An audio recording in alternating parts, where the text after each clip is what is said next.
उन्हाळ्याच्या कडाक्यामुळे शहर आणि परिसरात आगीच्या घटनांमध्ये लक्षणीय वाढ झाली आहे। यावर नियंत्रण मिळवण्यासाठी येवला पालिका सज्ज झाली असून अग्निशामक दलाचे 4 अग्निशमन बंब आणि लहान गल्ल्यांमध्ये जाण्यासाठी 3 वाहने तैनात करण्यात आल्याची माहिती पालिका मुख्याधिकारी तुषार आहेर यांनी दिली आहे।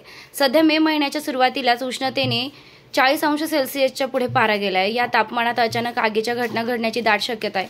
यामुळे पालिकेची आपत्ती व्यवस्थापन यंत्रणा या घटनांवर नियंत्रण ठेवण्यासाठी सज्ज झाली आहे। पालिकेचे एक अग्निशमन केंद्र असून अग्निशमन वाहनांसाठी पाण्याची मुख्य सोय जलशुद्धीकरण केंद्रावर करण्यात आली आहे।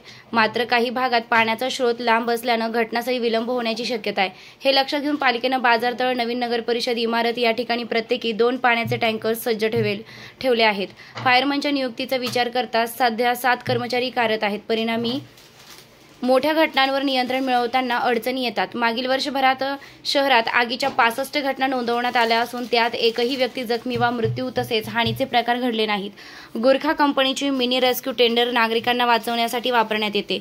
यात 300 लिटर पाणी आणि 10 लिटर फोम क्षमता असलेली गाडी व 2 बुलेट उपमुख्यमंत्री आमदार छगन भुजबळ यांच्या प्रयत्नातून पालिकेला यावर्षीच मिळाल्याने लहान गल्लीत घडणाऱ्या घटनांवर तातडीने जाऊन नियंत्रण मिळवणं आता शक्य आहे। शहर आणि परिसरात कुठेही आगीच्या घटना घडल्यास पालिकेने 89 99 58 06 40 या क्रमांकावर संपर्क साधण्याचं आवाहन केलं आहे।